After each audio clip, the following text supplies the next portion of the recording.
देखिएगा, सूचना के अधिकार की चर्चा कर रहे हैं, ठीक है। और सुनिएगा, यह मत देखिएगा दिखाई दे रहा है कि नहीं दिखाई दे रहा है, फिलहाल इसका PDF हम दे देते हैं, आप सुनिएगा केवल जी। देखिए, सबसे पहले सूचना का अधिकार होता क्या है। इंग्लिश में बोलते हैं राइट टू इन्फॉर्मेशन। क्या बोलते हैं? Right to information. Right to information मतलब सूचना का अधिकार हमें प्राप्त है। सूचना मतलब कोई सूचना प्राप्त करने का हमें अधिकार खुद के पास है। अब इस सूचना किसका सूचना कि सर जी है लड़का है लड़की से बात कर रहा है, चाहे यह व्यक्ति यह काम कर रहा है, उसका सूचना हम प्राप्त करेंगे। बड़ी मारी मारेगा। अरे हमें वह सूचना प्राप्त करना। सूचना जैसे मान लीजिए रोड पर केहू कौन सामान कर रहा है, केहू बतिया रहा है, तो हम पूछेंगे जरा सूचना दीजिए, मुझे सूचना का अधिकार पता है कि आप किससे बात कर रहे हैं, निकल के चप्पल मारने लगेगा। तो तब सूचना का अधिकार किससे हम आखिर सूचना के अधिकार की बात कर रहे हैं। तो याद रखिएगा, ये जो सूचना का अधिकार है आप राज्य सरकार से मांग सकते हैं, केंद्र सरकार से मांग सकते हैं, state government and central government, राष्ट्रपति, प्रधानमंत्री, इन लोगों से आप सूचना मांग सकते हैं। मुख्यमंत्री, इन लोगों से आप सूचना मांग सकते हैं कि आखिर आप किए क्या हैं। नितिन गडकरी जी मान लीजिए रोड बनवा रहे हैं, उनसे सूचना मांग सकते हैं कि आप जो रोड बनवाए हैं खर्च कितना आया है, कहाँ कहाँ पर क्या लगा है, सब सूचना मांग सकते हैं। एक आम व्यक्ति हैं आप, आम व्यक्ति होने के बाद भी राज्य सरकार, केंद्र सरकार से सूचना मांग सकते हैं।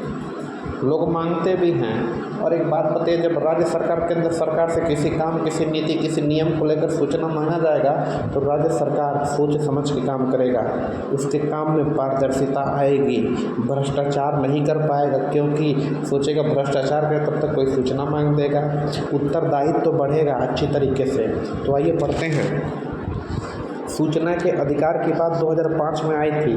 2005 में यह नियम लाया गया कि सूचना के अधिकार को लाया जाए।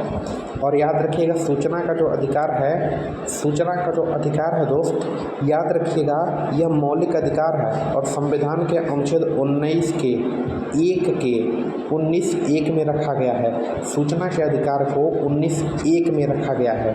अनुच्छेद पढ़ते हैं ना, अनुच्छेद 19 वाक अभिव्यक्ति की स्वतंत्रता, उसी 19 के सब आर्टिकल 1 में जाएंगे तो आपको सूचना का अधिकार मिलेगा, ठीक है। आइए पढ़ते हैं। जब भी सूचना का अधिकार बोले तो आपको हमेशा याद रखना 2005 पढ़िए। सूचना का अधिकार राइट टू इन्फॉर्मेशन सन 2005 किस अनुच्छेद में है? सन 19 किस अनुच्छेद में? 19 के 1 में है। जी जी जी, आगे बढ़िए। देखिए क्या लिखा है या पढ़िए अच्छी तरीके से। देखिए, अंग्रेजों द्वारा गोपनीयता अधिनियम मतलब किसी बात को गुप्त रखने के लिए अंग्रेज 1923 में गोपनीयता अधिनियम लाए थे। अंग्रेजों द्वारा गोपनीयता अधिनियम 1923 में लाया गया। इसमें अंग्रेज अपनी सूचना प्राइवेट रखते थे। अंग्रेज अपनी सूचना क्या करते थे? प्राइवेट रखते थे। इसके विपरीत भारत सरकार कहती है कि अगर आपको लग रहा है कि भारत सरकार भ्रष्टाचार कर रही है, काम सही से नहीं कर रही है, चाहे अपने काम को पारदर्शिता नहीं दे रही है, अपने कर्तव्य को सही ढंग से पालन नहीं कर रही है, तो आप सूचना मांगिए, जनता से कहती है। और इसी के लिए देखिए लिखा, अंग्रेज द्वारा गोपनीयता अधिनियम 1923 में लाया गया।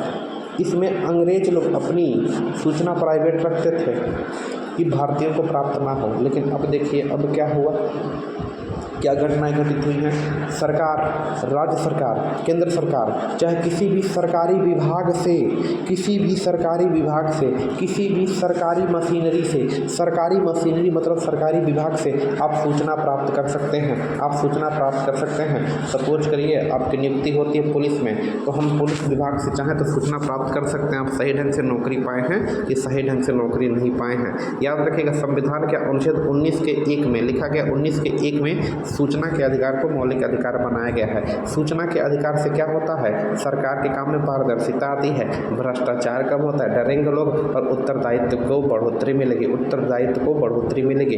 देखिए समय है 12 जनवरी सन 2005 का, 12 मई सन 2005 का, सबका सब सन 2005 में वो याद रखिएगा।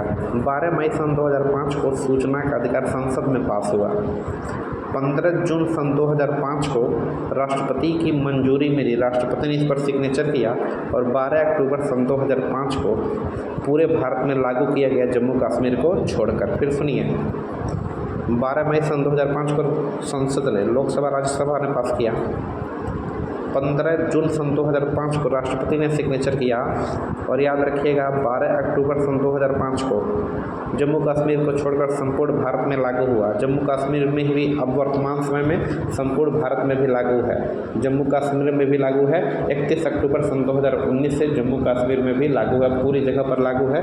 वैसे सूचना का अधिकार 12 अक्टूबर सन 2005 से पूरे भारत में लागू किया गया। जम्मू कश्मीर उस समय छोड़ा गया था क्योंकि जम्मू कश्मीर अभिन्न अंग नहीं था। चलिए, अभिन्न अंग मतलब जम्मू कश्मीर पर वहाँ पर एक स्पेशल पैनल कोड चलता था। आगे देखेंगे, सूचना के अधिकार में 6 अध्याय हैं, याद रखिएगा 6 अध्याय हैं और 31 धारा है। क्या है? 31 धारा। सूचना के अधिकार में 6 अध्याय और 31 धारा है। आइए चर्चाएं करते हैं। 6 अध्याय और 31 धारा, इसको आप याद रखेंगे।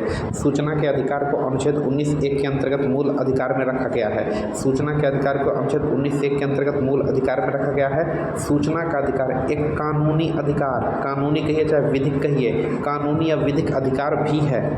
मूल अधिकार तो है ही, लेकिन कानूनी और विधिक अधिकार भी है। याद रखेंगे, सूचना अधिकार अधिनियम के तहत 2 बड़ी संस्थाओं का गठन होता है। देखिए, सूचना अधिकार अधिनियम के तहत 2 संस्थाओं का गठन होता है। एक राज्य स्तर पर होता है जिसे बोलते हैं राज्य सूचना आयोग, और एक केंद्र स्तर पर होता है जिसे बोलते हैं केंद्र सूचना आयोग। ठीक है, चलिए देखिए, सूचना के तहत राइट टू इन्फॉर्मेशन के तहत किससे सूचना ले सकते हैं, किससे सूचना ले सकते हैं। देखिएगा, सूचना लेने, देखिए सिर्फ भारतीय व्यक्ति ही इस सूचना का फायदा ले सकते हैं। मतलब भारतीय व्यक्ति ही केवल सूचना मांग सकते हैं, कोई विदेशी व्यक्ति सूचना मांगेगा तो उसको नहीं दिया जाएगा। ऐसे देखिए, सूचना कौन सी सूचना दी जाती है? ऐसी जानकारियाँ, सरकार की ऐसी जानकारियाँ जो लोकसभा और राज्यसभा के सदस्यों को बताई जा सकती है, वह सारी की सारी सूचना एक आम व्यक्ति को भी बताई जा सकती है। सूचना के अधिकार का मतलब यह नहीं है कि सरकार कोई वैक्सीन बना रही है, सरकार का कोई कार्यक्रम है, सरकार का कोई मिसाइल कार्यक्रम है, प्रक्षेप कार्यक्रम है, अब जा करके नहीं हमकी लोग सूचना, ऐसी सूचनाएं नहीं देगी। ऐसी सूचना सरकार नहीं देगी। सरकार केवल ऐसी सूचना देगी जिससे देश की एकता और अखंडता का बाधा न हो। ठीक है, जनता, देखिए किसी भी सरकारी विभाग से आप सूचना मांग सकते हैं, याद रखिएगा। किसी भी सरकारी विभाग से जनता सूचना मांग सकती है, इसको याद रखिएगा। ठीक है, देखिए यहाँ लिखा प्रत्येक विभाग में एक PIO होता है, पब्लिक, देखिए लिखा है प्रत्येक विभाग में एक PIO होता है जो जन सूचना देता है। मतलब हर एक विभाग में PIO होता है, पब्लिक इन्फॉर्मेशन ऑफिसर होता है। हर एक विभाग में एक, जैसे मान लीजिए शिक्षा विभाग है, शिक्षा विभाग का एक पब्लिक इन्फॉर्मेशन ऑफिसर होगा। आप किसी भी शिक्षा से संबंधित कोई सूचना मांगेंगे तो सूचना पब्लिक इन्फॉर्मेशन ऑफिसर देगा। मान लीजिए पुलिस विभाग में हेड ऑपरेटर के कार्यालय में PIO बैठा होगा, वो PIO सूचना देगा पुलिस विभाग के। जिस विभाग का मांगेंगे उस विभाग में एक PIO होगा, वही सूचना देगा। और याद रखिएगा, जब कोई सूचना प्राप्त करते हैं, देखिए सूचना प्राप्त करने के लिए कोई ऑफिशियल लेटर नहीं है कि हाँ इसी प्रोफार्मा में भरेंगे। सूचना प्राप्त करने के लिए आप एक सादे पन्ने पर भर सकते हैं, या कोई प्रोफार्मा बनवा कर सूचना प्राप्त करने के लिए उस मैटर को भर सकते हैं। सादे पन्ने पर भी आप चाहें तो सूचना प्राप्त कर सकते हैं। इसके लिए 10 रुपये का फीस लगता है, 10 रुपये का फीस लगता है। और जिस विभाग में सूचना प्राप्त करना है उस विभाग के कार्यालय में ले जाकर क्या करिए, जमा कर दीजिए। उस विभाग के कार्यालय में ले जाकर उसको क्या करिए, जमा कर दीजिए। आपको सूचना 30 दिन के भीतर दे दी जाती है। सूचना कितने दिन के भीतर? 30 दिन के भीतर दी जाती है। सुनिएगा, बड़ी मोस्ट इम्पॉर्टेंट है, सुनिए। अगर RTI से, मतलब राइट टू इन्फॉर्मेशन से आप सूचना मांगते हैं तो सूचना 30 दिन के भीतर दी जाती है। कितने दिन के भीतर? 30 दिन के भीतर। लेकिन अगर कोई ऐसी सूचना है अगर कोई ऐसी सूचना है जो व्यक्ति के जीवन और स्वतंत्रता से रिलेटेड है, मतलब बहुत ही इम्पॉर्टेंट, अगर सूचना नहीं मिलेगी तो व्यक्ति का जीवन चला जाएगा, अगर सूचना नहीं मिलेगी तो व्यक्ति की स्वतंत्रता चली जाएगी, अगर सूचना नहीं मिलेगी तो व्यक्ति मर जाएगा, अगर सूचना नहीं मिलेगी तो व्यक्ति के साथ बहुत बड़ी घटना हो जाएगी। तो इसे बोलते हैं, अगर कोई ऐसी सूचना आप सरकार से मांगते हैं जो व्यक्ति के स्वतंत्रता और जीवन, उसके जीने और मरण से संबंधित हो, तो मात्र 48 घंटे में प्रोवाइड की जाएगी। ऐसी सूचना जो व्यक्ति के जीवन, स्वतंत्रता, जीवन और मरण से संबंधित हो, तो ऐसी सूचना 48 घंटे में प्रोवाइड की जाएगी। याद रखिएगा, सुनिए, सूचना के अधिकार से के द्वारा सूचना प्राप्त करने के लिए, यानी कि सूचना के अधिकार के द्वारा सूचना प्राप्त करने के लिए जब हम किसी संबंधित कार्यालय, संबंधित अधिकारी से हम सूचना मांगते हैं तो सूचना हमें 30 दिन के भीतर उपलब्ध कराया जाता है। अगर 30 दिन के भीतर सूचना उपलब्ध करा दिया गया तो ठीक है। दूसरी चीज़ें, अगर कोई ऐसा मैटर हो जो व्यक्ति की एकता, व्यक्ति की जीवन और स्वतंत्रता से संबंधित हो, उसके जीवन और मरण से संबंधित हो, तो वह सूचना मात्र 48 घंटे में उपलब्ध कराई जाएगी। वह सूचना मात्र 48 घंटे में उपलब्ध कराई जाएगी। सूचना प्राप्त करने के लिए 10 रुपये चार्ज लगता है। अगर आप BPL का कार्ड लगाते हैं, जिससे राशन उठाते हैं, तो कोई चार्ज नहीं लगेगा। क्लियर है। RTI के दायरे में कौन कौन से आते हैं? राष्ट्रपति, प्रधानमंत्री, राज्यपाल, मुख्यमंत्री या मुख्यमंत्री का दफ्तर, संसद, विधानमंडल, चुनाव आयोग, सरकारी दफ्तर, या सब के सब क्या आते हैं? सरकारी विभाग से आप सूचना मांग सकते हैं। क्लियर है। इन सब चीज़ों को याद रखेंगे अच्छी तरीके से। आगे लिखा है, दोस्तों सुनिएगा, लिखा है कौन सी सूचना RTI के तहत नहीं ली जा सकती? तो वही बातें, सेना की सूचना, मिसाइल की सूचना, DRDO की सूचना, वैक्सीन की सूचना, ये हम नहीं ले सकते हैं जिससे दिक्कत में हो कोई। ठीक है। आगे लिखा है RTI एप्लीकेशन कैसे करें। यहाँ लिखा है, पढ़िए इसको, पढ़िए।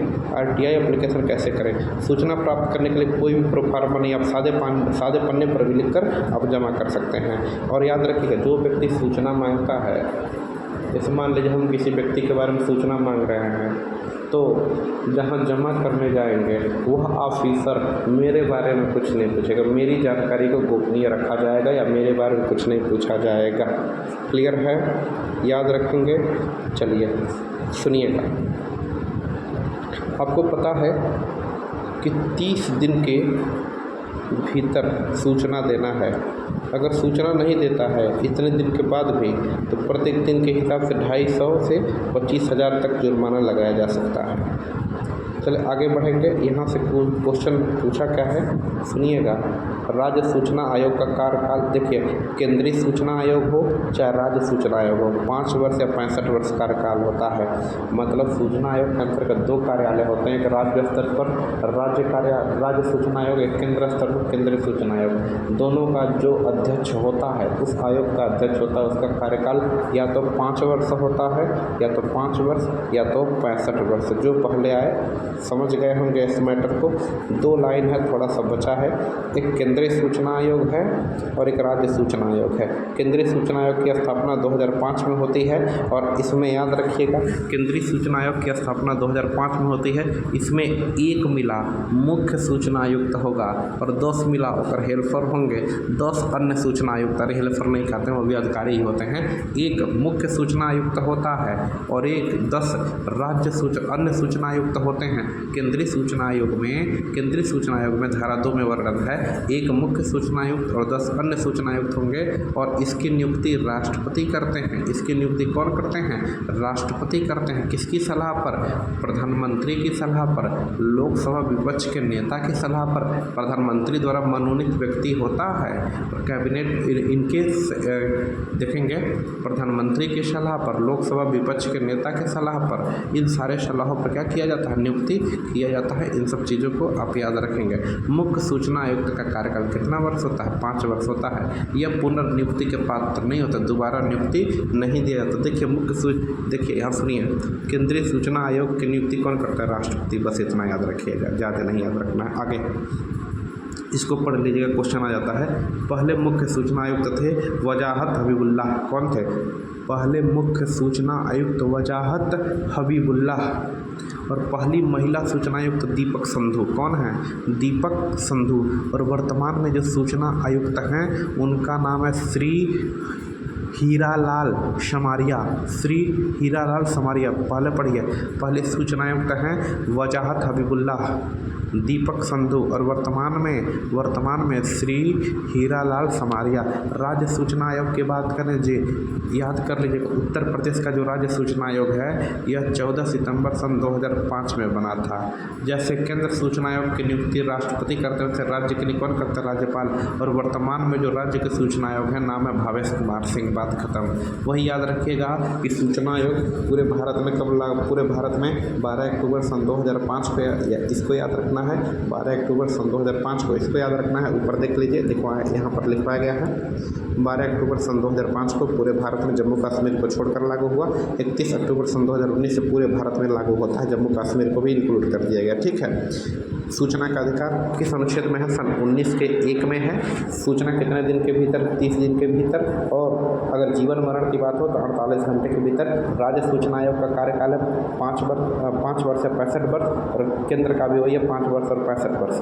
दोनों याद रखेंगे। अगर पूछ दिया जाए कि कौन है, तो पहले मुख्य सूचना आयुक्त हैं वजाहत हबीबुल्लाह, पहली महिला सूचना आयुक्त हैं दीपक संधू, और वर्तमान में जो है कौन है? हीरालाल समारिया। राज्य सूचना आयुक्त याद रखेंगे 14 सितंबर 2005 भावेश कुमार सिंह। चलिए बात खत्म। सुन लीजिएगा, दिखाई दे चाहे ना दे।